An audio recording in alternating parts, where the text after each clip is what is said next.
musical, linguistic objects, elf machines.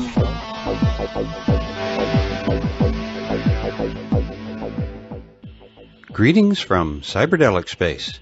This is Lorenzo, and I'm your host here in the Psychedelic Salon. And I want to begin this podcast today by thanking some of our fellow saloners who made donations to help offset the expenses associated with these podcasts. And those people are Toby M., Carl K., or should I call you Buck? And we also received a donation from David K. just as I was posting my last podcast. So, David, I'm sorry for being so long and thanking you, and thank you as well, Toby and Buck. We wouldn't be here without you and the help of all of our other supporters over the years. Thank you all very much. Now, this past summer, Bruce Damer gave a couple of talks while he was in the UK, where he was working on his EvoGrid project. And the first of those talks was given at the October Gallery and was recently recorded and then played by Opaque Lens, and it's now available on his podcast number 70 on the Shamanic Freedom Radio channel, which I'll link to on the program notes for this podcast. And by the way, Simon, I got the disc that you gave to Bruce to get to me, and I plan on listening to it this week. So, hey, thanks for thinking of me. Now, after the October Gallery talk, Bruce gave a second version of it at the Buddha Field Festival, and that's the one I'll be playing today. As you know, Bruce titled this talk, Elves, Egos, and Avatars. And if you've been following any of the threads about ego death over on the growreport.com forums, I think you maybe will enjoy his personal experience of a full-blown ego death. Now, not long after Bruce gave this talk, one of our fellow saloners sent me a message saying that he had been just kind of roaming through the festival grounds at the Buddha Field Festival when he heard a voice that sounded vaguely familiar coming from a nearby tent. So he went in and discovered Bruce Damer giving the talk that we're about to hear right now. And so that's the image I'd like to hold on to. You and I have just walked into the big tent where Bruce is beginning to speak. So let's hear what he has on his mind today. What I wanted to talk to you about, how many people were in the first session? It was pretty lively, wasn't it?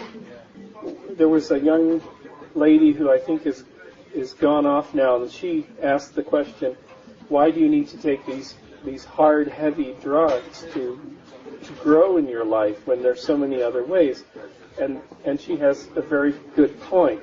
I brought up a point that I was very much a hardhead, very much a guy in my head. In my teenagers years, I was into computers and things like this. So for me to access deeper emotional states was really a challenge.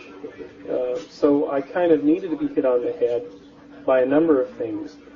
But if you look at the world today, I mean, it seems to me that the number one, at least public spiritual teacher seems to be Eckhart Tolle. Is that a fair assessment? I mean, if you go to the bookshops, there's a huge rack of Tolle. There's whole shelves with stands where the books are presented and the DVD sets are presented. So Eckhart Tolle is there. Well, why is he there? Well, do you know this? Does anybody know the story of who Eckhart Tolle is? Eckhart, you may have heard me in the first session talk about Eckhart Tolle, but he's a curious character. This is a talk about three curious characters. Eckhart Tolle, Terence McKenna, and Bruce Damer, i.e. myself. I'm a Canadian raised in the mountains, the Rocky Mountains of Canada, and exported myself to the United States in the mid-'80s to discover technology, but also the California alternative thinking scene. So that's just a brief background. I do work for NASA, designing space missions, doing simulation and 3D modeling of space missions. I have a project, very nerdy project, to catalog the history of personal computing, and I've collected hundreds of personal computers from people all over the world, and they fill our barn in Northern California, a barn which also has 3 pot-bellied pigs. So I'm trying to figure out where this digital technology came from by collecting and getting working all these machines from the early 60s up. And you can see that at digibarn.com. I've got another project in virtual worlds where for 15 years I've been doing avatar stuff when it really first began on the internet. It's a new medium of communication. Most of the stuff on the internet is just old stuff recycled. So, for example, Skype is just this phone call. Text chat is teletype. Email is sending a letter. But when virtual worlds first came into being on the internet, and this was in 1995, this is before online gaming even, there were chess pieces moving around a virtual space station. And I realized when I saw that, because I was hoping that this would come, and I set up whole organizations to help this be born. This is a brand new medium of communication that isn't something of the 20th century or the 19th century. And these multi-user virtual worlds are going to have a huge impact on the 21st century. So I set up a whole series of projects, held conferences, wrote a book about avatars, and avatars are, it's not just James Cameron's movie, which actually depicts an avatar very well. If you've seen the film and didn't get sick like Galen, my wife, got sick in the theater, it depicts the idea of an avatar extremely well. Did you all see the film? Did everybody see the film? Yeah. So avatars online are much more simple and cartoony, but they're getting more and more high resolution. And in 10 years, there's going to be something that is, I like to call the epiphany system. And I call it the epiphany system because a science fiction writer, Werner Vinge, wrote a book about it called Rainbow's End.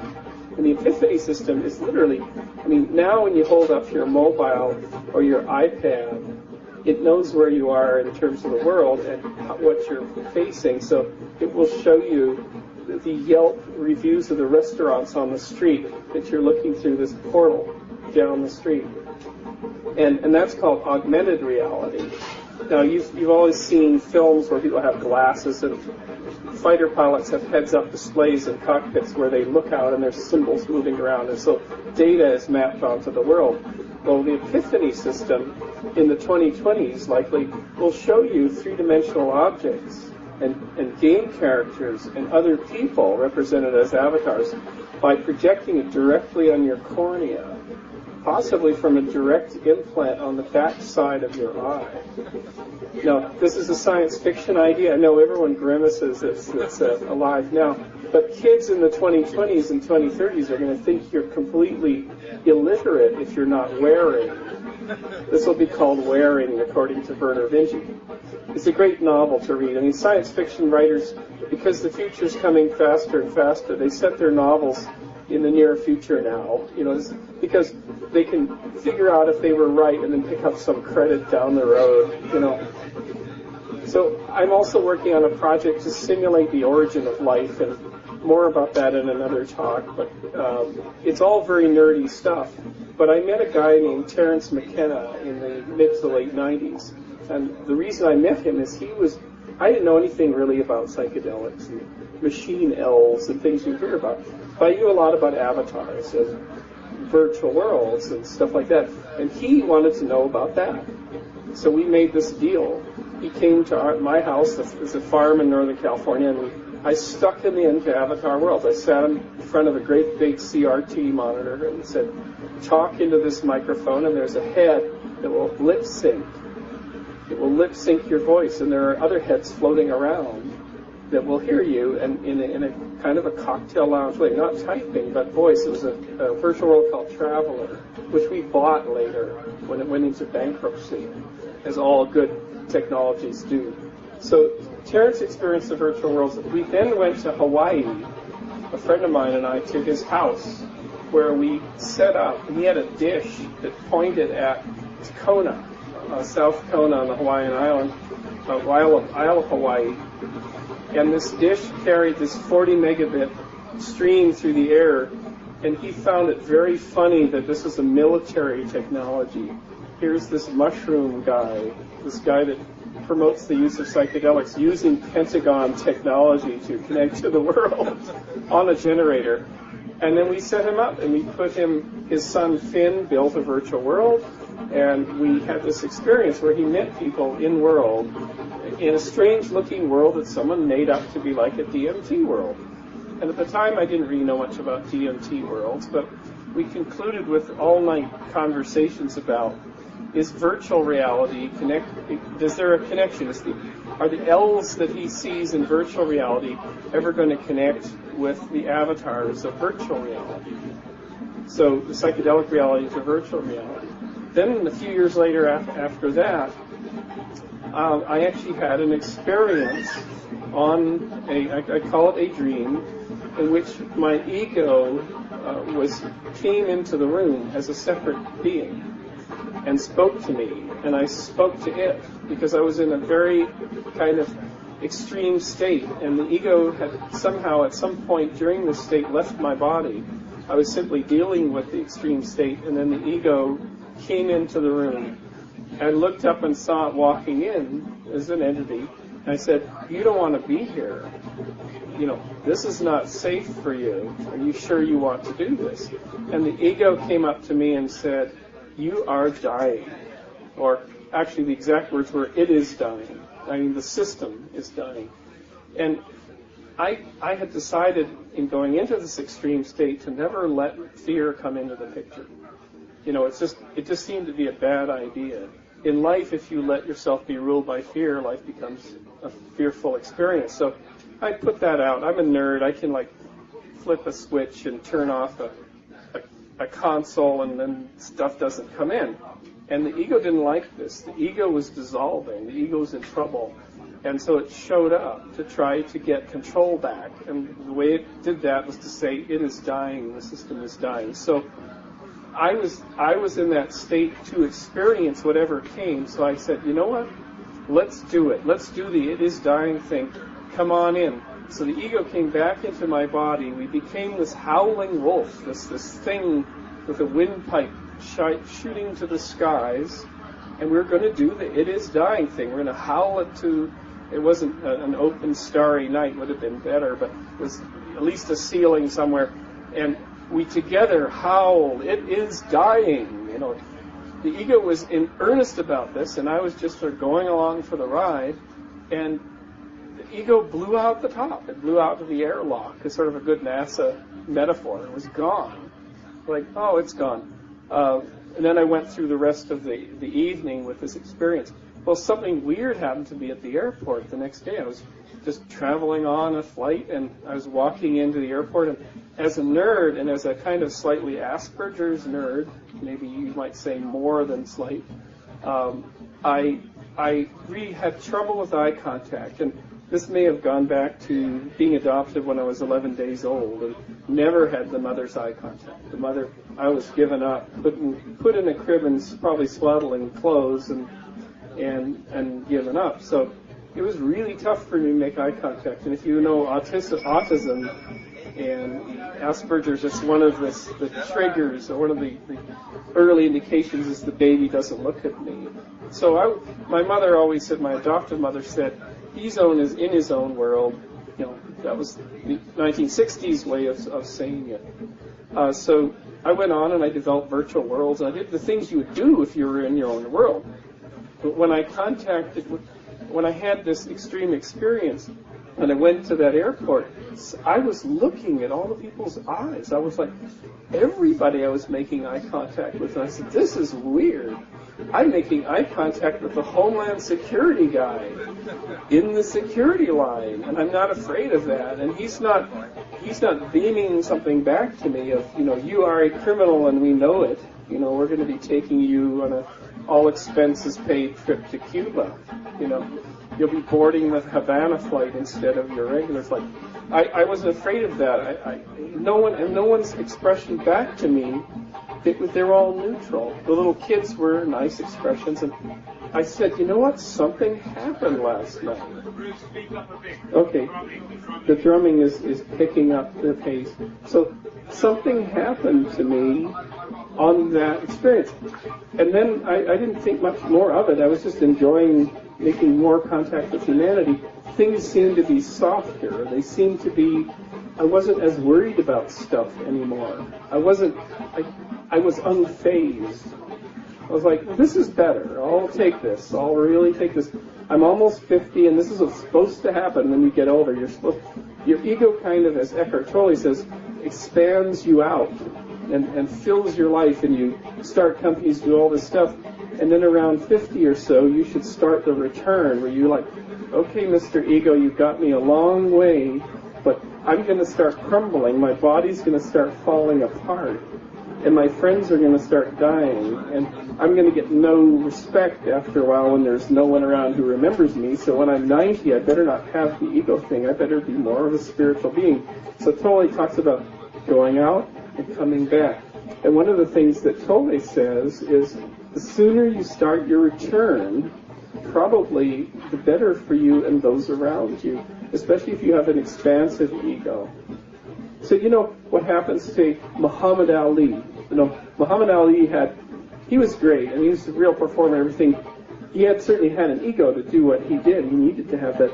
But when he got Parkinson's, look what happened. So he got the big sick and a huge shock, and decided ego and bravado is not where it's at anymore. I'm starting my return, and he led a beautiful life, a beautiful rest of his life. So he got the big sick. Some people can get the big God, where they turn away from that life. You know, there's many spiritual writings about it. For me, it was the big trip that did it, at least it started the process. So it's this starting of the return. And for the planet, what Tolle says, and if I get round to it, I've got a bunch of excerpts on this infernal new machine. What Tolle says is that egoic structures that are in human minds go into organizations, and organizations become fearful. They can become competitive. And organizations, like a corporation, is stupider than the average person. It just moves. It's like an entity without a whole lot of direction. When you look at British Petroleum, you know, response to the oil well, the blowout, there's like 15 different responses. There's no coordinated brain, and then people get upset, and et cetera, and it's a big dumb thing. But if yeah, to maximize profits. Yeah, exactly. So corporations have this priority. But what Tolle says is that the corporations are tearing the planet apart, and we don't know how to stop them, right? Because we inhabit the corporations. We drive them. We buy from them. How do you stop them?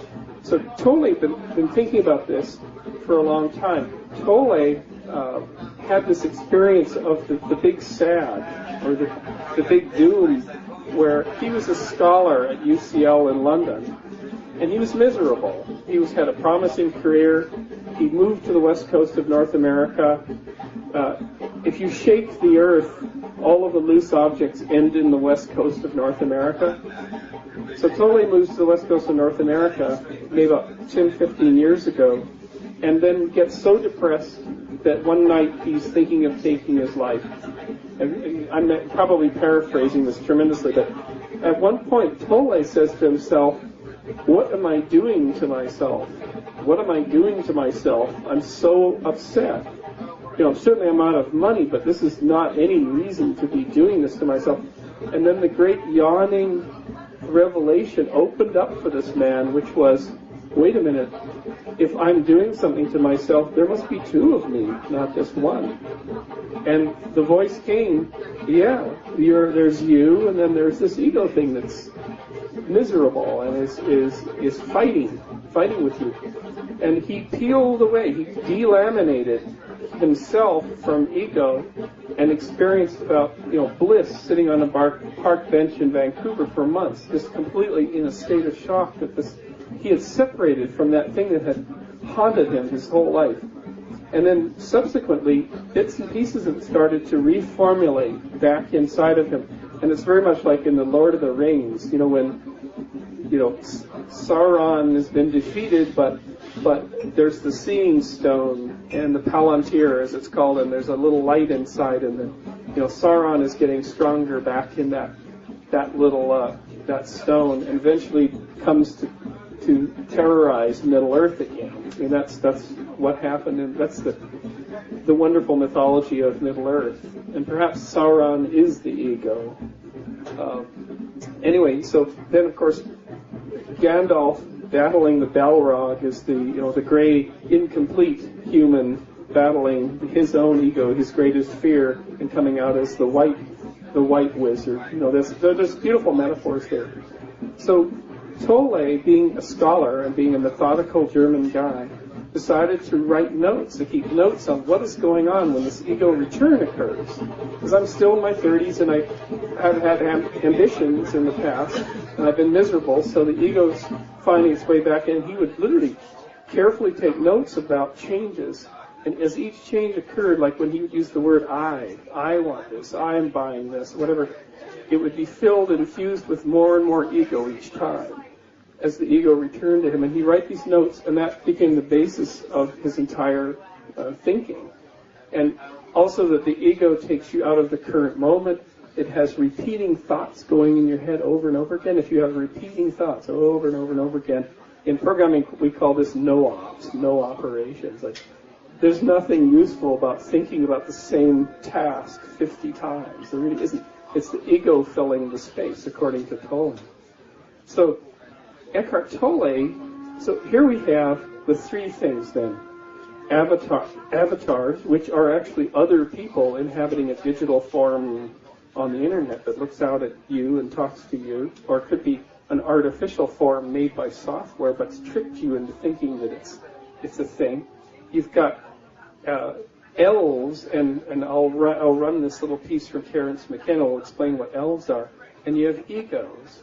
Now, what all these three things are is non-corporeal entities. They are characters, they're meta-characters in the universe with which you have contact.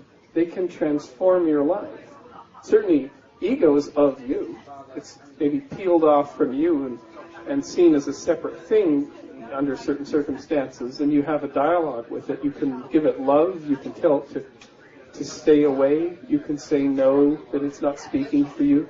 The elves, which I'll let Terence describe, are another thing. They're something you see on high-dose psychedelics, in this case dimethyltryptamine. They're entities that have a message for you. And so you've got these three meta-characters, and how do they interact? I mean, meta-characters are really important in our lives, especially powerful ones. These are like spirits. They're almost like the 21st century spirits, the primal troika of 21st century spirits. But let's actually let's try to give you a bit of Terence McKenna on elves. On DMT, they come bounding out of the woodwork. The strangest things happen on DMT, the most intense, and you can remember them. DMT is not like a psychedelic drug in the sense that you're getting into the contents of your hopes, memories, fears, and dreams. It's much more like a parallel continuum. It's much more as though you've broken through to some alien data space. One of the most puzzling things about DMT is it does not affect your mind. You know, it simply replaces the world 100% with something completely unexpected. But your relationship to that unexpected thing is not one of exaggerated fear or exaggerated acceptance, as in, oh, great, the world has just been replaced by elf machinery. Your reaction is exactly what it would be if it happened to you without DMT. You're appalled. You say, what happened? Because you don't feel your mind moving. You just see that the world has been replaced by something that you could not have even conceived of or imagined before. And these entities, these things which look like dribbling, self-dribbling jeweled basketballs, something that the NBA might take an interest in, you see them, and they present themselves to you. They use language to condense visible objects out of the air. Now, I don't know why they're doing that. I mean, perhaps on one level, I assume that they're trying to teach you to do that. On another level, they seem to be giving a demonstration of the fact that reality is made of language. They're saying, you know, if you don't believe reality is made of language, here, I'll make you one. And then blibbledy-blibbledy-blip, and there it is, and they hand it to you to be passed around in, you know, slack-jawed amazement among the human beings. This technology that they possess of these objects made of gold and emerald and chalcedony and agate that are morphing themselves even as you look at them are, you know, technological dream come true. I mean, the lapis as elf excrescence or something like that. And why they're there, I don't know. And, you know, many, many questions. Where are they when you're not stoned? You know, do they have an autonomous existence somewhere? Or do they spring into existence a microsecond before you encounter them? Are they rooted in the dynamics of your psyche? Or are they no more rooted in the dynamics of your psyche than the World Trade Center? It's not clear. I mean, I think I mentioned at some point, just briefly, that the archetype of DMT is the circus. These things are clowns at one level. They're clowns. I mean, when you think of the circus, it's a very complex archetype. The circus is for children. It's a delight. But then, you know, and you take a child to a circus and there are 3 rings and absurd clown antics going on. But then you lift your eyes up to the top of the tent and there the lady in the tiny spangled costume is hanging by her teeth, working without nets. It's about Eros and death. I think my first awareness of Eros was being 3 or 4. And these women in these tiny costumes spinning around and realizing, you know, if she falls, she dies. And then away from the center ring and all this action, there are the sideshows, the goat-faced boy, the thing in the bottle, the Siamese twins, and Fuzzy Charlie. All of that is also very DMT-like. It really is the archetype of the circus. So the circus metaphor, well, it turns out, you know, I'm not a proponent or a non-proponent of psychedelic drugs. I'm just kind of reporting a more scholarly journey through this space. Well, it turns out that the pineal gland generates DMT in your brain. The pineal gland is not even part of your brain. It's this fold of skin that goes from the upper part of your nasal cavity up into the very center of your brain, and it's non-symmetrical. There aren't 2 pineal glands, and everything else in the brain is paired. And it just sticks up there. And it could be what one might call the philosopher's stone, or it's something really important, this pineal gland. And it turns out that the pineal gland secretes chemicals. Well, one of them it secretes is dimethyltryptamine. Now, it has been proposed by people like Rick Strassman and others, and I don't know how much more research has been done since the 90s, but the pineal gland DMT, the natural endogenous DMT, is for special events in your life.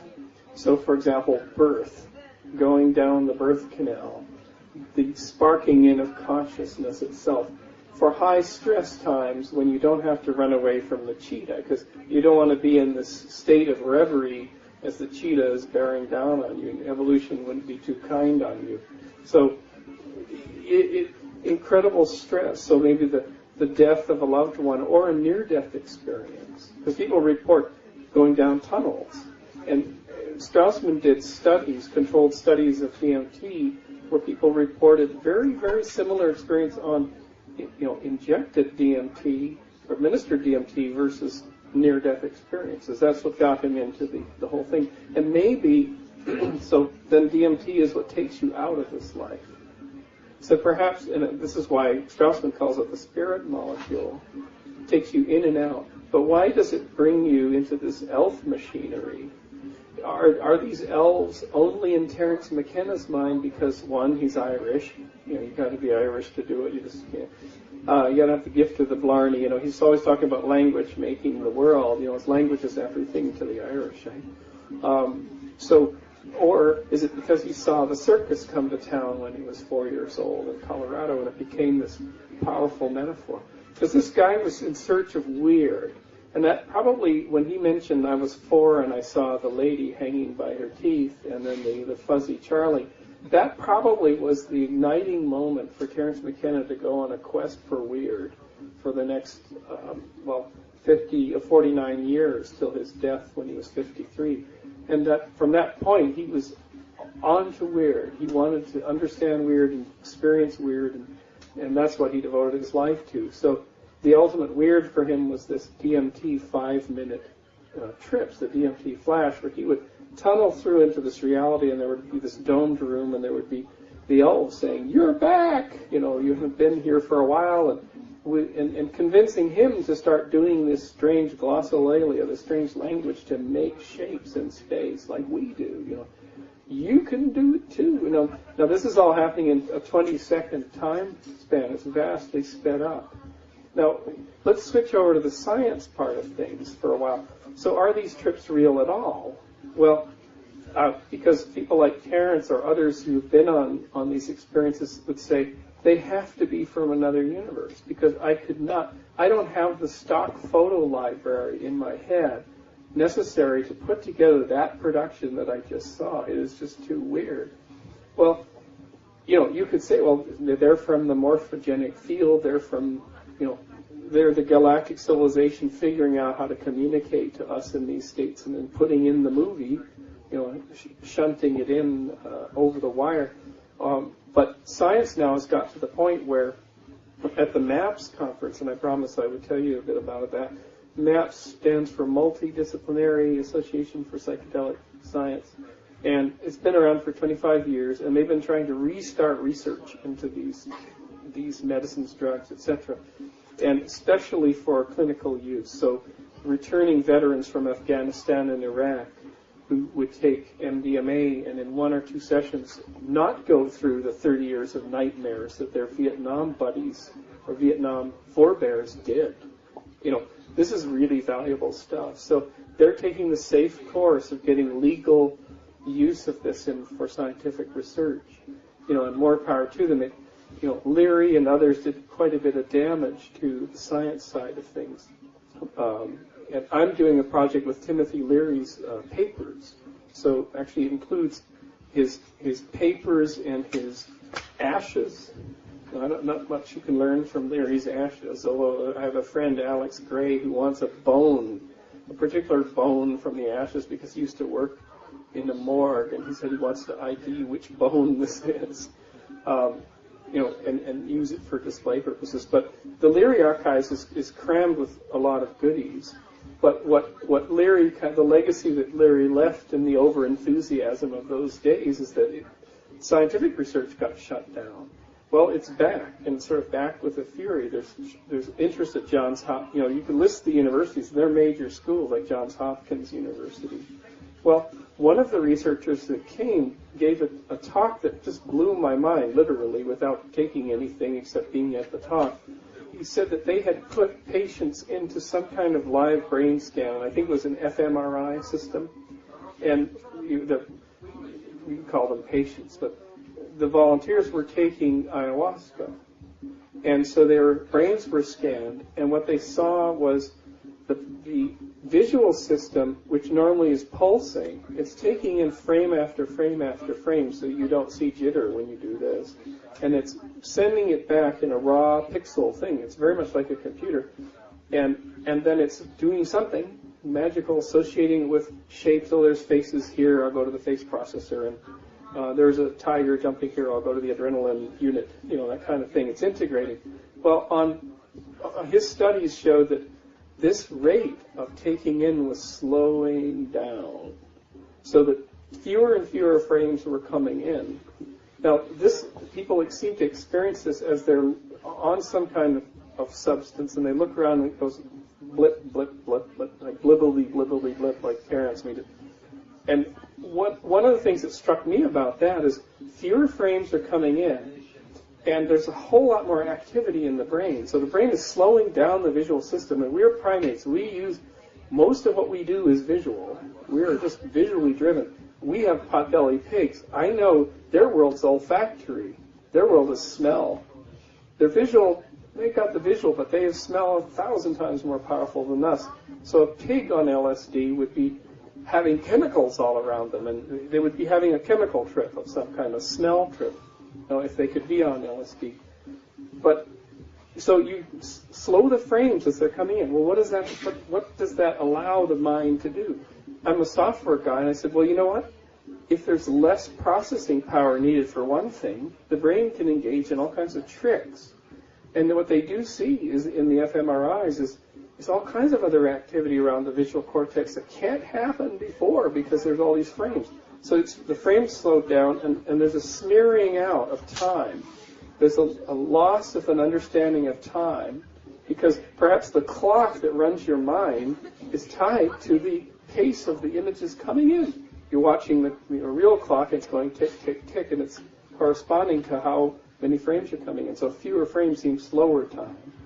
Then the brain is grabbing these images that for now it's in the buffer for longer, and it's doing some weird stuff with them. So instead of saying, quick, I got to figure out where all the faces are in the room and if any of them are friend or foe, it's going, hey, there's a lot more processing power, and I got like a still picture in a frame, like a Leonardo painting, and we can spend some time on this. So it decomposes that picture, and it makes all kinds of things up, like you're a dragon and you're a plant, and let's play with this. And there's willy-nilly activity going on with this one frame, and it's long enough that it creates the psychedelic experience.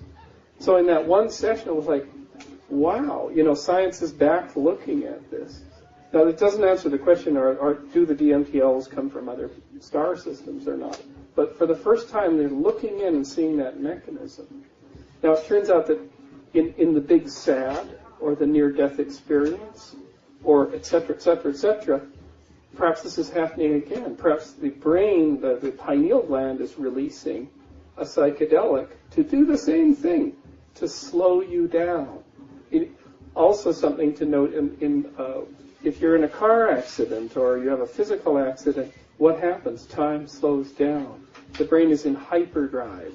The brain is able to switch its time frame, and you'll see things happening very slowly, and you'll be able to react faster. The brain has gone into hyperdrive to respond to an emergency, like you're falling off a building or something, and you remember it in slow-mo. So the brain can do this. So perhaps these, if we take something like DMT from the outside, we experience what we have the potential of generating from the inside, but it's very hard to get to. And perhaps people who do alternative practices and train themselves for years, they get there. They get there through incredible discipline. What do the Buddhists do? They seem to sort of say, be still and be empty. Let the ego go. Let the voice in the head go. And it's a very gradual training discipline to do this. The voice in the head is gone, and other things flood in, right?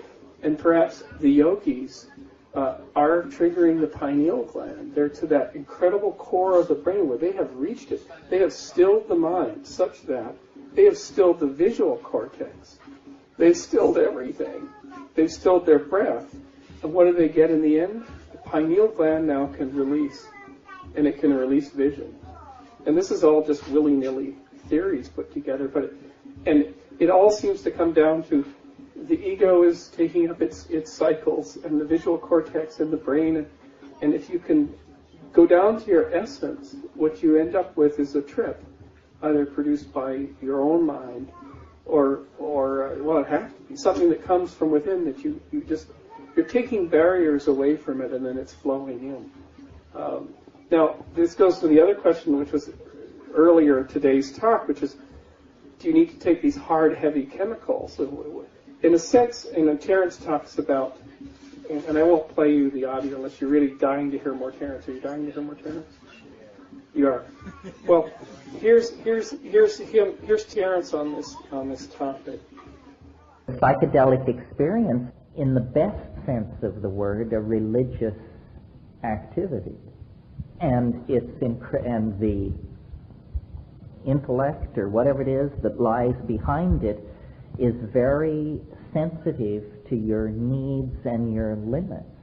And unless you approach it with a cavalier attitude, will usually be very gentle with you. Now, this fear of death thing, though, is a hard thing to come to terms with because, we are going to die. It's scripted into the human experience. Culturally, there's a great deal of anxiety around this. And basically, I think what one has to do is simply ride it out in terms of advice as to what you do once you are in the middle of an unpleasant revelation. You can sing your way through that. You can smoke cannabis to shake up the pieces on the board. And you can just wait and put up with it. The real issue, you see, around fear on psychedelics is a surrender issue.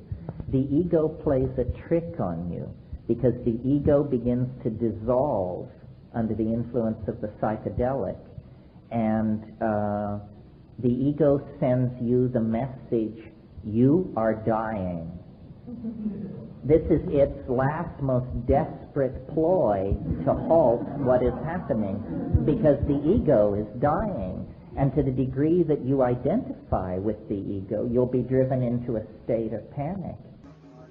So there you have the full circle. You have Eckhart Tolle on his park bench experience thinking, why am I doing this to myself? Why am I killing myself? Coming to that split off of the ego. And McKenna, who's been gone now these past 11 years or so, the same words, different techniques. But in a sense, maybe these two very strange guys have gotten it right. They're saying you can't attack the corporations and do battle with them and try to convince the media to tone it down a bit. You can't try to really reform the education system the way it is. You can't try to reform the political system in the Pale like we have in the U.S. Everything that you do at that level is downstream from the source root cause that has already exploded out, and that is the explosion of pathological ego into people and organizations. So, for example, I was on the DLR going past a pathologically egoistic part of London called Canary Wharf, and right there was a poster, and it showed a lady in a shop, and she was looking at one pair of boots or another, and there was a Nokia. It was like Vodafone or Nokia. I was saying, she's on her phone talking to one of her friends and saying, Nokia for the most important decisions of your life, right? So in one fell swoop, they're completely denigrating all of human existence, female existence, and they're convincing us, this is advertising. Advertising is heavily ego-driven. My wife comes from a dual Madison Avenue advertising family, and I can tell you, I went to the Cooper Union. This is an ironic thing. Went to the Cooper Union with my wife's father-in-law for a funeral of the founder of advertising at CBS, who founded print advertising in 1946. And you went into this room and you immediately recoiled, because there were people in this room whose egos had never retreated. They were angry men, and they were angry at death. The daughter of this fellow who had died, like Lou somebody or other, they're all Lou, or something, she, in the middle of the eulogy, after one of the guys had spoken, hammered out at these guys and said, you're a bastard, you're a fucking bastard, right in the middle of it. And these people had ashen faces even before. And you realize this is These are the founders of television. These are the founders of media in the United States. And they're really unhappy, ego-filled, they're nasty dudes. Like maybe the Mad Men stuff, I haven't seen the show, but, why do we have them creating our thoughts, creating our vision of ourselves? Why do we nominate them?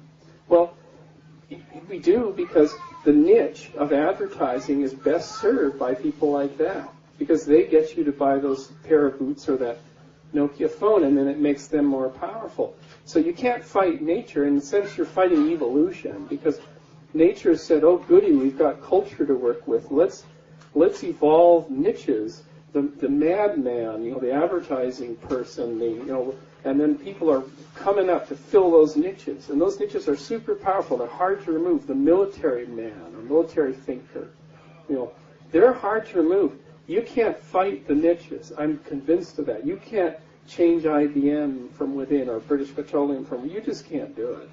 You'll never do it. The only way to solve this thing is to go back, a person by person, like is done here at Buddhafield, or we as a society decide for our children that we teach them about ego. So when there's a school, I remember going to my first day of first grade in elementary school, totally terrified.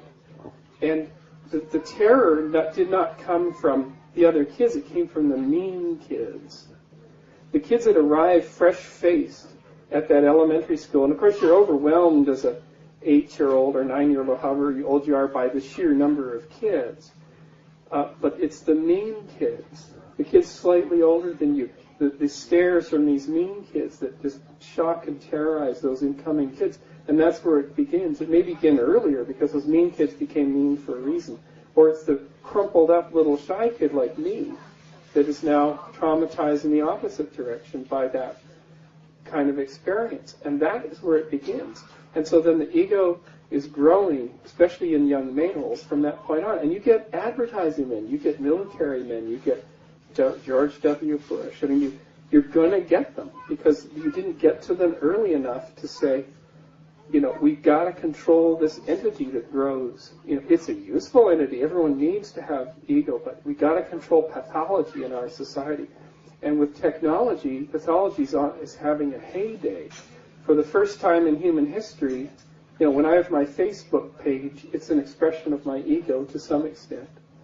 What is going on with that? I'll tell you one more thing, and then we'll open it for questions. Why is technology so lethal? It's the final lethal piece in the ego game.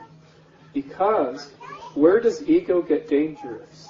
It gets dangerous when there's no conscience, when there's no, when somebody can go out and be a mass murderer and not think any of it. Well, when does that happen to a human being? Usually when there's no, nothing from here down. There's no remorse. There's no emotion. And serial killers block that out. They make up a story. They make a reality in their heads, and then they go off and they do their thing, and they don't feel it. The fellow who trapped his daughter and the children that were raised in the basement in Austria, remember Fritzl? He was operating in that fix. He didn't feel any of it. But he eventually broke down and said, I did all these terrible things. And he had a flood of emotion came into that man, and he said, I am guilty. I committed these crimes. And there was enough of him left, enough empathy, enough emotional stuff in that man that he said, I don't want a trial. I did these things. And so then the media, it ended. He's where he is. And they're trying to reconstruct this family, these traumatized people. Fritzl is he's a metaphor for humanity, actually, this fellow. So how does technology play into this? Well, here's an example. If you're sitting there online on Facebook, Twittering, etc., something starts to happen to you. If you get lots of messages and lots of tweets and everything, you're on your mobile and you get a cortisol squirt. Because why? This is the strangest thing. It goes back to the cheetah. Because if you're darting your eyes around the screen and looking, in nature, back 500,000 years ago on the plains of Africa, if we were out there walking along, darting our eyes around, that's the signal to the brain to be highly alert and ready for anything, because that means there could be prey or predators out there. So darting around means heightened level. If you're sitting at home online darting around, you're actually over time generating a cortisol squirt that goes on, and adrenaline. And over the day, the course of the day, you get wired. This is what wired means. It's this type of thing. You feel it. Then you have the crash in the afternoon because you're in an adrenaline shock situation, so you've got to go for the double latte to just boost yourself up. And clinical people are treating people now, thousands or hundreds of thousands, with adrenal, it's called adrenal fatigue syndrome or whatever. People who have continually gone on this thing over and over again, and they're so super tired all the time, and it's not other conditions, it's just from shocking the system. So here's a second thing it does. It cuts you off from feeling. So it creates a condition called emotional neutrality. So this goes back to the clinical research of Antonio Damasio, University of Southern California, where he showed that the brain operates at 2 speeds. The high speed can remember phone numbers. It can drive cars. It does all these cognitive things. The somatic brain is the low-speed brain that creates memory. It creates feeling. It drives the retrieving of feeling, artistic expression, things that take a long time to create and a relatively long time to retrieve. If you're in this high-speed brain all the time, you start to lose the ability to store and retrieve emotional memory. And in clinical circles, it's called emotional neutrality. Now, I'll tell you one more little side story, which is a totally direct illustration of this. A friend of my wife and I runs one of the first acupuncture studios that was using Eastern acupuncture in China, introduced to the West. It's in New York City. And one day he came into work, and there was a Orthodox Hasidic Rebbe sitting in the receiving, the room. And the Rebbe is not like a rabbi. They're a patriarch. They're a father figure for an entire community. And most of these folks live in Brooklyn, although now they're starting to move elsewhere. And they're from Russian villages, and they wear a specific garb, and the Rebbe they have different hats depending on the village they're from, so big furry ones and little bowler hats and everything. And Mark said, excuse me, what's a Rebbe doing sitting in my receiving office? And the Rebbe said, I have a problem. I need to talk to you. So he'd never met this man before, so they came in, and Mark is like, this is going to be really something, because these people are really they're really unique. And the Rebbe said, something is going on with my community. People aren't feeling anymore. They're feeling less and less. And you understand, I have to resolve the marital disputes. I have to resolve the consequences of someone saying you're not feeling me or hearing me. And it's getting harder and harder. My job is getting harder. And I was thinking, what is going on? I've been the Rebbe for 45 years. I know everyone from birth, and I see a change in the last 5 years. And then one day he was watching in H&R Electronics, which is the electronics store they run in Manhattan. It's like, look at all the mobile phones. Look at that guy's concentrating on texting, and that woman over there, she's like been online since 8 o'clock in the morning when there's no customers. They're doing other things. It's the technology. Oh boy. And so he was on a search to figure out how to reboot people back into feeling. Heavy duty stuff. And he was desperate. He said, I can't do the coffee thing. It only seems to make them worse. Various pills and everything we can't do religiously. I've thought of sending them to Niagara Falls. Maybe sending them, this is a New York way of, that will get them back, and it didn't work. So what do? He'd heard about acupuncture. It goes directly into the nerve system, can really release a lot of emotion. And here he was, I want to experience acupuncture. So he strips down. This is a man who's never been in alternative healing in his life. He's desperate. He gets on the table. Needles are put in, the special ones at the ankle and everything that completely release emotion. And he starts to sob. And the man's carrying a lot. The lifetime of being the counselor for these people. And he's beaming. He's at the end. He says, "This is working." you'll be getting a lot of my community as customers. Can we block time? I want to negotiate a lowest price, because we're going to be sending everyone. They are going to come here to get rebooted. We're going to figure out scientifically how many times a month, and I will identify the people who need to go for a reboot. Otherwise, we're going to dissipate as a community. No one's going to have any feelings. And so this is another metaphor. Fritzel's a metaphor for humanity, but so is the Rebbe. But they're lucky. They have somebody watching over them who's almost scientific, saying before and after, saying, I need to stop this trend now because I can't manage this. We don't have a Rebbe for humanity.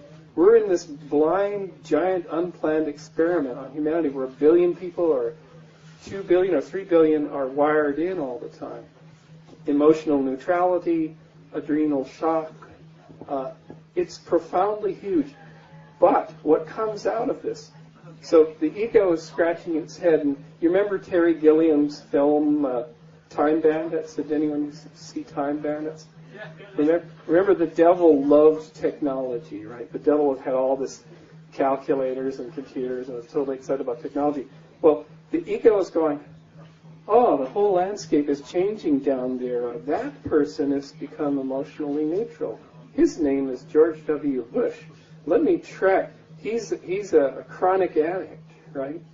Let me track this guy. Oh, he's just become governor of Texas. Let's see, what can we do? Oh, he's now becoming the leader of this great superpower, which is a huge egoic entity, which is unconstrained at this point. So if you were Mr. Ego wanting to have a good time, you'd say, I got to get into this guy, because this guy has no emotional, he is totally emotionally neutral. That's why he was called the decider, right, the great decider, because he could do something without feeling any consequence. Why? Because of addiction, because of going through AA. Everybody I know who'd gone through AA looked at W and said, oh my God, we got someone in recovery in the White House.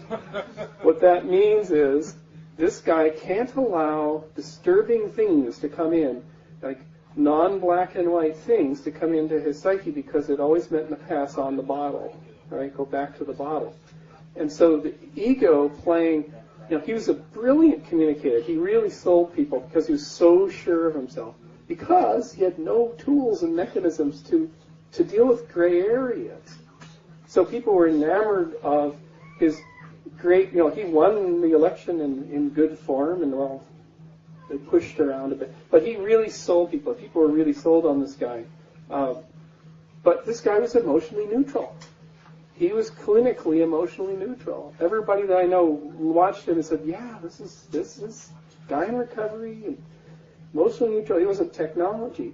But you meet people in technology that are emotionally neutral nowadays, more and more and more. And if you start as a kid, if you're at 2 years old, you're using all these gadgets. No wonder kids are getting obese. They're attention deficit disorders. They're watching television that flashes stuff every second and a half, that seems to be inducing this attention problem. So it's this gigantic unplanned experiment. But what it leads you up to in the end, and I'll finish with this, is the ego can have a field day because it's got all these people to play with now who will do stuff because they saw it on the net. They'll believe in a religion or a conspiracy theory or something because their head is they're the great decider, and their head saw it and now it believes it, but they can't feel the consequences of their actions. So humanity the stakes are even higher than when Terence died. And I had conversations with Terence on other things, but none of us could see the last 10 years since 1999. The stakes have gotten even higher. You come to Buddha Field to reboot into feeling, right, into emotional fullness. But you go out into the world and go to get on the London Tube and go to your job, and in front of that screen, and then you're booting back into less emotional fullness. So this is why we're here at Buddha Field, and we have our practices. But we're ever running that line that the whole of humanity is becoming subject to large ego. Some crazy future religion, some crazy advertising, paranoia, anxiety, and we have to do something about it. from this point, I think I've talked myself out and want to open up the question. Oh, the thing we would do about it is it comes back to childhood and how do we raise children. I have a question. You said that we were missing the Rebbe in our society, the ways to rebuild, to reboot. And I think perhaps that's what we should be thinking about. How do you think we can go about creating scenarios and situations where people can find a way to do this? Actually create it. If we change the world. It's not what we are that counts. We're always going to be diverse with many, many different kinds of people, with many different agendas. But on the bottom line, we can change our raison d'etre, the actual bottom line philosophy of what we're doing. Instead of it being about what we get, it could be about what we create, what we give, and be much larger than it. So there we can create the kind of Rebbe, maybe, where we can find places where people can add their creativity and grow their wealth in the world around them rather than within them. And this can actually eat up the thing that we find ourselves being torn down by and re-empower us with all of us and all our diversity. That's the kind of Rebbe. I think we need to find a way to do this. Many, many ways to do it, maybe. And just the way you do things, I think, is you picture a future society and you imagine it out in its fullest. I mean, that's kind of, in a way, what's here, and this is temporary. This will go away in a few days, but we're kind of living the world we would rather live in more often, right? This world. But if you pictured a society and you could describe it out, not in kind of sort of sugary terms, but in real terms, where you say, imagine a society in which there's this Rebbe figure, and he's not a religious figure, but he watches over individuals for the following thing, and counsels young boys who may become bullies, for example. And we all try to do this informally, and our school programs there's programs and schemes set up to do this. But if you imagine such a world, does it have to be a commune of the 21st century where there's walls around it and you're controlling access to your children and you're growing all your own food? Well, if you do it that way, the bubble will pop one day and that community will probably disappear. That was the lesson of the 60s and 70s. So those communities have to be interwoven within. The homeschooling in the U.S. is a kind of an attempt by parents to keep their kids out of very toxic environments in school, which are very toxic in the U.S. There's Christian homeschooling. There's kind of blue state, new age homeschooling. It's huge. And those parents are exercising choices. They don't want the 13-year-old girl to come home after being an excitable, thinking being and come home at age 13 with a case of bulimia because she's been so toxified by advertising and other girls and the whole culture that now she's going to be sick for about 20 years and then pop back into consciousness. So parents are taking control of that. But I think in a sense, it will come down to enlightened parents saying, if we want to raise the next generation of enlightened, powerful beings without the ego problems, without all the, and understanding fully the toxic nature of what parents call the dominator culture or the ego-driven world, and where these kids come into the world like Bene Gesserit witches, fully cognizant of, okay, that's what the ad at Canary Wharf that shows the woman holding the shoes and saying the big decisions of your life, that's part of that toxic culture. And I can look at it, but I don't take that internally and say, I'm not cool if I don't have the coolest boots. I'm worth more than that. And you separate yourself from that egoistic culture that is all around you. It's real hard. But if we train kids to be aware of that, and also say, look, kids, it feels good to be online and be doing 50 texts and having 10,000 Facebook members, but your brain is going to be mush. How do you explain to them, let's tone it down and watch the dosage level of technology? How do we create aware beings in our youth, young people that don't take too much of that stuff? Or, hey, that Facebook page anyway is about trying to sell me advertising. So, it's got a toxic element to it, and we walk around it. But the more the more beings that we birth into the world that are able to be this aware of what's going on and see a spade for a spade all around them, the better shot we've got, especially if we undergo a crash. If we undergo a crash, which we're headed toward, where the ecosystem, Mother Earth just says, all right, you put enough gases into the atmosphere, you get a big weather change. Surprise at the end of the thing. Thank you for the carbon dioxide. Here's your surprise weather change. This happened before in the oxygen holocaust of 2 billion years ago, when life was pumping oxygen in the atmosphere, and the atmosphere finally said, congratulations, you now have enough oxygen in the atmosphere that I will diffuse it into the oceans, and all the little life forms that couldn't handle the oxygen went extinct. Now that was a nice surprise. We may be heading toward a dislocation. If the dislocation does happen suddenly, you have mayhem and confusion and what Hollywood shows. It may happen in staircases. As it happens in a staircase fashion, and in Africa, a friend of mine works in Ghana, and he said, look, this is happening in sub-Saharan Africa. There's a crisis every 5 years of massive proportions, and populations die off, and whole areas become arid. It is happening. You see it in certain zones. So if instead of, we don't have the day after where, after Tuesday, 3/4 of humanity have died off. We probably won't have that. But we're going to have these disjointing staircases. And as each staircase we drop down, this last financial staircase was kind of stupid, and it didn't kill 100 million people.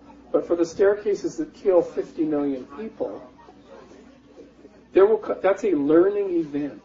That's a learning event, but who's going to be there to learn? Not the old culture that was driving consume, consume, consume, we need more and more growth, because those guys didn't learn from the last financial crash. Not at all. They're trying to return to growth. Well, growth was wrong. Sorry. Less consumption is what we need. They did not learn. So you have a disjunction, and a bunch of people, unfortunately, are victims. They fall off. They will perish. But the ones that are left are going to be, in the learning experience, the ones that do not learn probably will have a chance to fall off on the next disjunction. And this is the kind of, and unfortunately, we've left it so long that this may be one of the only scenarios to build a new Earth where you can't change the minds of the people who are in the old mindset. They're in a mindset that created the disaster. Some of us will go with it, but they will go with it. It's the strength of the survivors that's always going to get you through. So how do we create a critical mass of people ready for the next phase, ready to build that new Earth? How do you do it? So, to you, the audience. Oh, there's one right there. Someone else. Sorry. Hello. I was just very interested in elves. I had some ayahuasca and met some very strange rainforest elves. And lately I've been reading about the old ways of these lands and the fairy beings, the fauns and the satyrs and others. And when you talk about consumption and growth, and what's gone wrong with our society here is, according to the Mayans and people who still live in a way very close to the other side, and the beings that live on the other side of the veil, or whatever you call it, they say that what we're lacking here is the feeding. We're so busy consuming that we don't feed back. We don't make offerings and give to the beings on the other side. And and in the old stories here, when we had wealth, the other beings had poverty. And when they had poverty, we had wealth. And the question was always to maintain a balance between those who are living now and those who have gone already, our ancestors, or those who are yet to be born, who are going to be our children, our descendants, as well as the various beings of all different kinds. I mean, every tradition you look at has completely different ones, and then some other ones come out of the blue when you take your DMT or whatever. But it's a question about, well, one, whether or not you believe in them or experience them or whatever, because if you don't, then you would never even think about the need to feed and relate to and connect with them. But then even when you do have some experience with them, I think most people have not really got much idea of what they need, what they give us, and what we are able to give back to them if we make that decision. And that may be an interesting direction to go in terms of recognising they're there and relating to them in a more meaningful manner, and therefore being able to relate to each other in this dimension in more healthy ways, and helping them to relate to each other more healthily. Because some say that any war here comes initially from a war on the other side. You're making a beautiful point, which is back in the old days when we believed that spirits inhabited nature, there was a spirit of the tree and spirit of rivers. It really grounded us in nature. It made nature into a character, just like we're talking about elves. Maybe elves represent all of the spirits of nature just crammed into one little domed room.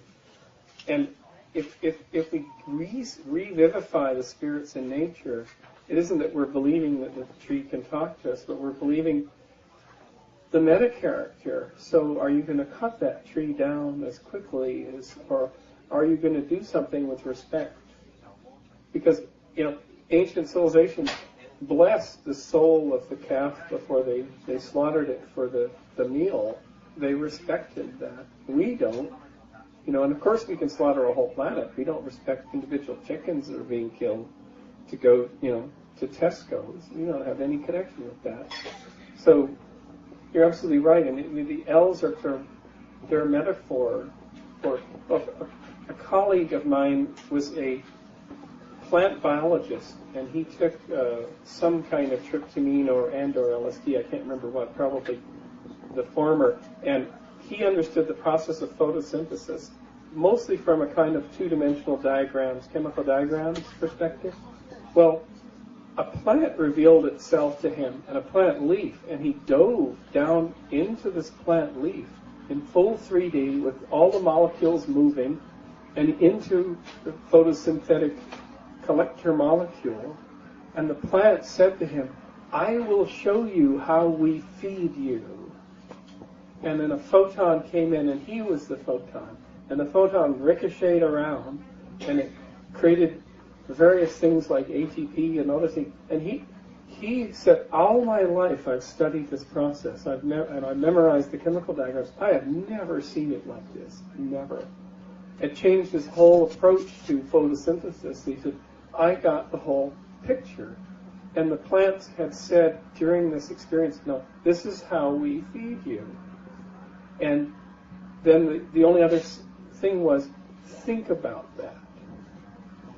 Think about that. So a spirit, an elf of a sort, was talking to him. I mean, if high-tech people like us, the only way that nature can get at us is either by creating a 30% die-off and saying, "Did you hear that?" or through these really hefty chemical sledgehammers in the brain. You could see them as not sledgehammers, but as a door opening. But nature is trying to get a message through, and maybe we're generating the message because deep down we know we're doing bad stuff. We know we're destroying it. With every growing second, a rainforest tree goes crash, and a species goes away, and this stuff is just going on all the time. And deep down we know we're perpetrators of mass murder. But the murdered are gracious enough to keep saying, "Hello, this is what you're doing. If you stop now, it'll be a little less hard for you later. We forgive you. We forgive you right away. We've been through this. We've had asteroids come in, and they weren't anyone's fault, and we got through that. So you're just another asteroid impact, but you're, hello, you're going to go." And what Terence said was right. The impoverishment, the fall of civilization into scarcity. If we go down, we've pumped all the oil out down to, the reason that there's this blowout in the Gulf of Mexico is because they're drilling a mile down, because there's no reservoirs that are any closer to the surface. So they have to take all these high risks to get those reservoirs out. And the pressures are terrible, and they've never done any robotic repairs at a mile down. And so we're taking higher and higher risks to get this stuff out. So surface minerals gone, petroleum gone, easy access to cheap free energy sources is gone. forest denuded animal populations that will need 500,000 years to recover are gone.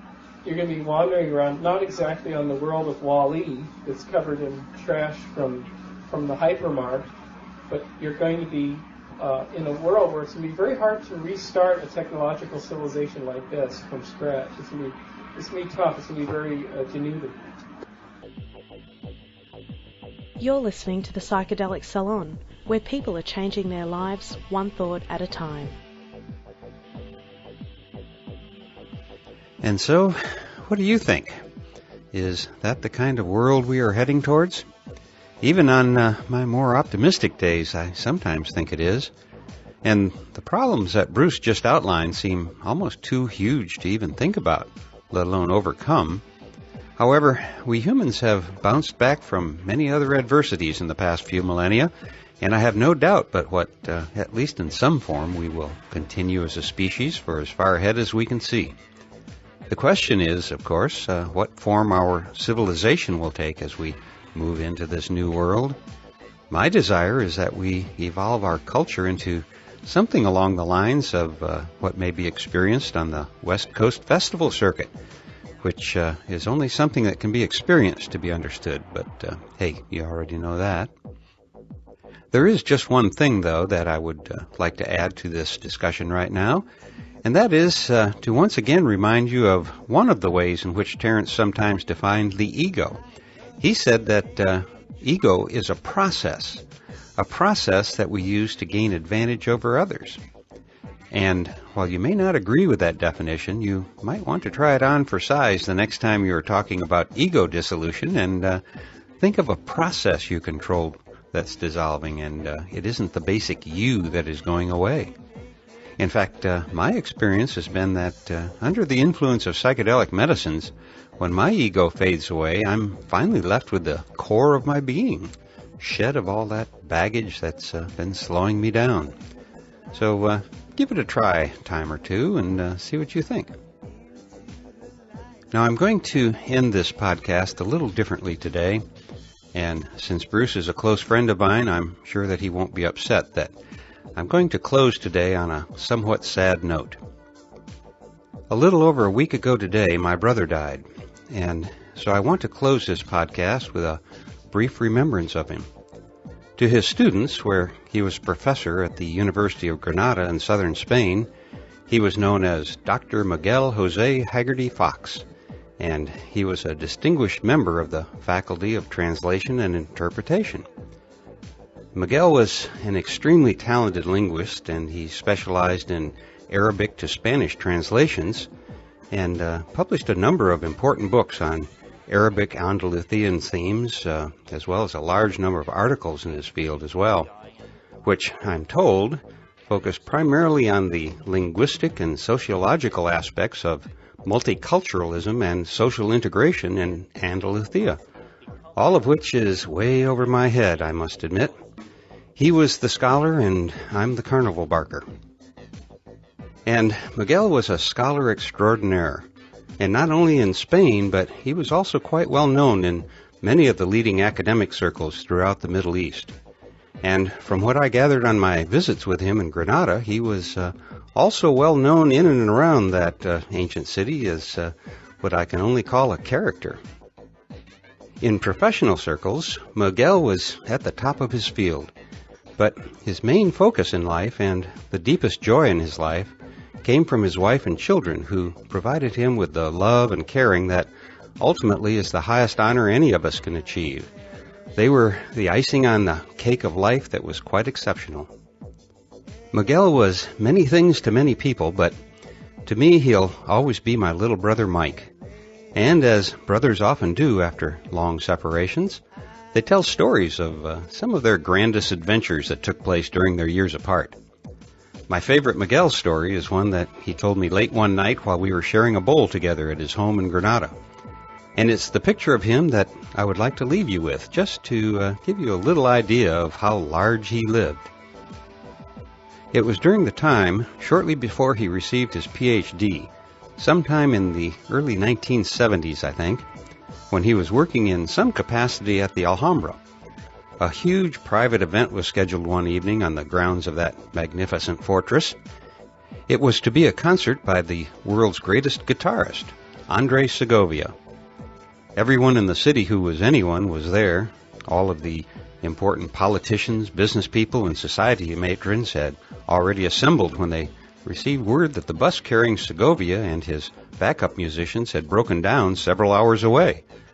And so the concert was canceled. Somehow, Miguel was delegated to take another bus to pick up the musicians. Now, I don't want to claim that I can remember exactly what he told me about that trip back to Granada after he picked up Segovia and his musicians in a new bus, but I am quite positive that there were very large amounts of wine and hash involved along the way, although I'm equally sure that Segovia himself didn't partake in the party at all on their 3-hour journey back, and I'll tell you why. When they finally arrived in Granada, Segovia insisted that they go directly to the Alhambra. He intended to proceed with the concert in that magical, mystical place that night, no matter what. When they arrived, only the mayor and a few others were still there, just in case that was where Miguel would bring them. Remember, this was long before the age of cell phones. Well, they all got off the bus and went directly to the area where the performance was to take place. The musicians and Segovia set up their instruments and proceeded to play a 2-hour concert for about a half a dozen people, including my brother Miguel, who was sitting just a few feet away from the maestro himself. What a marvelous experience that must have been.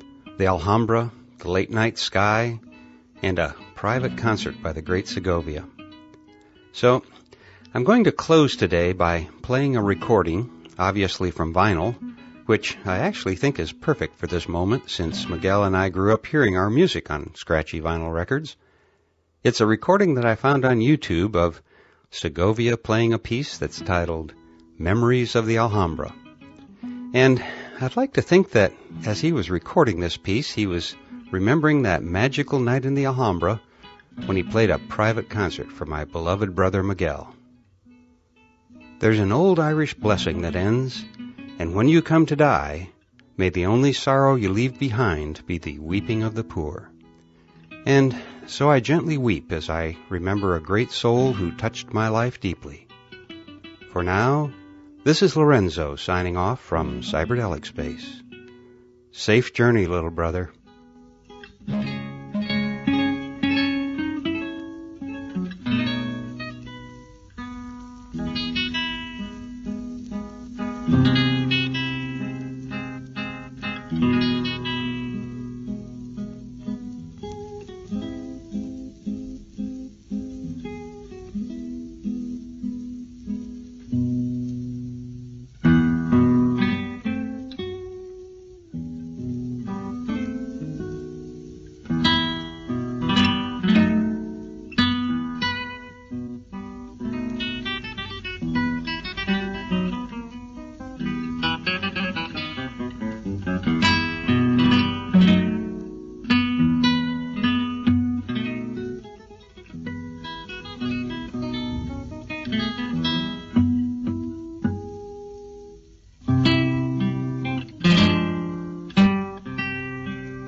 you.